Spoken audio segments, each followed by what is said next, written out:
Im niederländischen Freizeitpark Efteling hat die neueste und lang erwartete Attraktion eröffnet. Symbolica, der Palast der Fantasie. Mitten im Park am Ende des Hauptweges ist das neue Themenfahrt-Highlight entstanden. Der Palast von König Pandulfus sieht einfach total schön aus und macht Lust auf das Innere. Der Anstellweg geht rechts um den Palast herum und geht quasi durch den Burggarten. Die Warteschlange ist zwar recht lang und durch die Zickzacks etwas eintönig, aber die Zeit vergeht ziemlich schnell, da man einfach ständig in Bewegung ist. Ein bisschen mehr musikalische Untermalung oder Bildschirme hätten hier aber nicht geschadet. Hat man es aber dann bis vor das Schlosstor geschafft, kann man sich auf die ziemliche Perfektion einstellen. Ich rate auch jedem, der sich nicht spoilern lassen möchte, jetzt abschalten. Betritt man den Pre-Show-Saal, wird man vom Schlossdiener in Empfang genommen, der einen erstmal mit den Hausregeln begegnet. Offiziell ist man zur Audienz beim König geladen, aber irgendwie quatscht plötzlich jemand dazwischen. Wirkt der Animatronic des Dieners noch nicht ganz so überragend, kommt Pardoes um die Ecke und man kommt aus dem Staunen nicht mehr raus.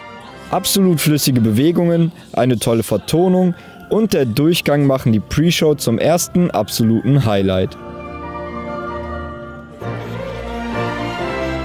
Die Figuren kommen von der amerikanischen Firma Garner Holt, die unter anderem auch für Disney produzieren. Storytechnisch lässt Pardoes die Gäste ins Kellergewölbe und zeigt den Besuchern die geheimen Gänge und Orte des Schlosses sowie dessen Magie. In der Station angekommen, müssen die Gäste sich eine von 3 Touren aussuchen. Die Tour der Musik, die Tour der Helden und die Tour der Schätze. Übrigens ist die Single Rider Line sehr zu empfehlen. Man sieht dieselbe Pre-Show und die Schlange wird recht flott abgearbeitet. Einziger Nachteil ist, dass man sich die Tour nicht aussuchen kann. Das Wegesystem ist aber auf jeden Fall verdammt gut durchdacht. Im Bahnhof stehen immer 3 Fahrzeuge für je 6 Personen. Die erste Reihe hat dabei sogar noch 2 interaktive Touchpads, mit denen man die Fahrt beeinflussen kann.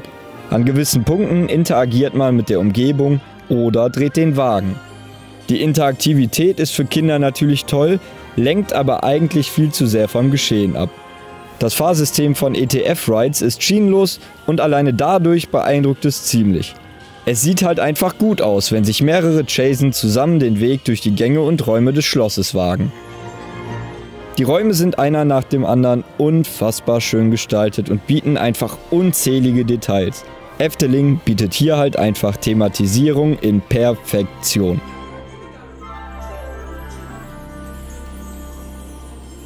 Das Finale im Ballsaal ist von der Aufmachung her richtig toll gemacht, ist atmosphärisch genial, aber leider vermisst man irgendwie doch den gewissen Knall. Nach ca. 7 Minuten endet dann auch die Fahrt durch das 35 Millionen Euro teure Schloss und man gelangt wieder ans Tageslicht. Symbolica ist auf jeden Fall eine absolute Top-Attraktion und einer der besten Dark Rides Europas. Von jung bis alt kann hier wirklich jeder mitfahren und wird definitiv ins Staunen geraten. Efteling hat uns lange auf eine neue Themenfahrt warten lassen, aber das ist schnell vergessen, wenn man mal seine erste Runde durch das Schloss gedreht hat. Super schön ist auf jeden Fall, dass der Park auf eine klassische Themenfahrt gesetzt hat, ohne viel Schnickschnack und 3D-Zeugs. Wer noch einen Grund braucht, nach Efteling zu fahren, hier ist er. Ein absolutes Must-Do für Freizeitpark-Fans.